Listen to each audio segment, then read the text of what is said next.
On इसकी report है वो कंप्लीट नहीं है तो हम उसको रिजेक्ट करते हैं। तो सर क्या फिर ये समझा जाए कि आपकी उस वीक आने के बाद हुकूमत प्रेशर में आई और उसने वो रिपोर्ट कंप्लीट की। और सर दूसरा ये जो रिपोर्ट अभी आई है क्या वो कंप्लीट है, आप सेटिस्फाइड हैं?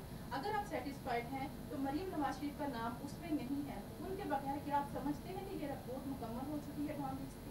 ठीक, जो नामुकम्मल चीज़ थी वो मुकम्मल आज हो गई। मिनिस्ट्री ऑफ इंटीरियर ने उसके ऊपर नोटिफिकेशन जारी कर दिया। पैरा 18 जो है मुकम्मल उसके अंदर आ गया। अब एक इंक्वायरी बोर्ड बैठा, उसमें मेंबर थे, उन्होंने एक इंक्वायरी की और उसकी सिफारिशात प्राइम मिनिस्टर को भिजवा दी।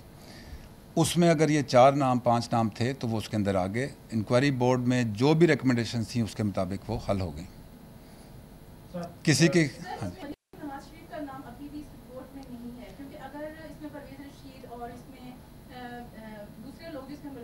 उनका नाम आ सकता है तो मरियम नवाज जैसे कि सबको पता है कि वो एक मीडिया सेट चलाती है, इंस्ट्रक्शन तो वहीं से आई होंगी। जो नीचे वाले राउट एसीम है, परवेज रशीद है और जो इसमें लोग हैं सर उनका तो नाम आ गया, लेकिन इसमें मरियम नवाज शरीफ का नाम अभी भी नहीं। सर इसकी क्या रीजन है? मरियम नवाज का कोई ओहदा है सरकारी?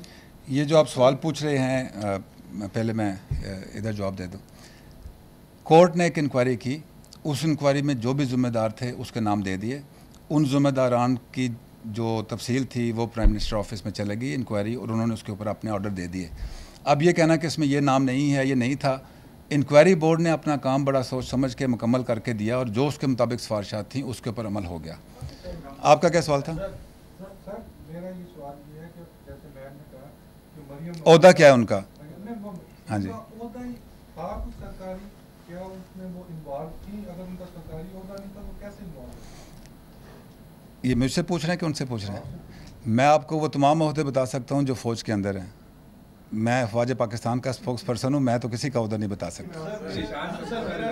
जी, आप ये समझते हैं कि जो मामला है अब यहाँ पे क्लोज हो गया, या इसकी रिकमेंडेशन की बुनियाद पे आप आर्मी एक्ट या पाकिस्तान सीक्रेट एक्ट के तहत इस मामले को फौज फर्दर लेकर चलेगी? ठीक जी, जो कोर कमांडर्स कॉन्फ्रेंस हुई थी जनरल रहीम की सुनवाई में, उसमें इस खबर को कौमी सलामती के मुनाफी ठीक करार दिया गया। ठीक, तो क्या ये जो एक्शन लिया गया है, क्या आप समझते हैं कि जो कौमी सलामती के खिलाफ मुर्तकब हुए शख्सियात, ये एक्शन काफ़ी है?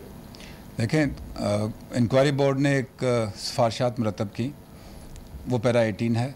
उससे पहले जो पैराग्राफ हैं उसमें ये तमाम बातचीत जो है, जो फाइनल अथॉरिटी थी प्राइम मिनिस्टर ऑफ पाकिस्तान, उनको भेजा गया। उन्होंने वो सब देख के एक ऑर्डर दिया, और जब फाइनल अथॉरिटी प्राइम मिनिस्टर हैं तो उन्होंने जो ऑर्डर दिया वो मुकम्मल और उसके ऊपर अमल होना चाहिए। जी।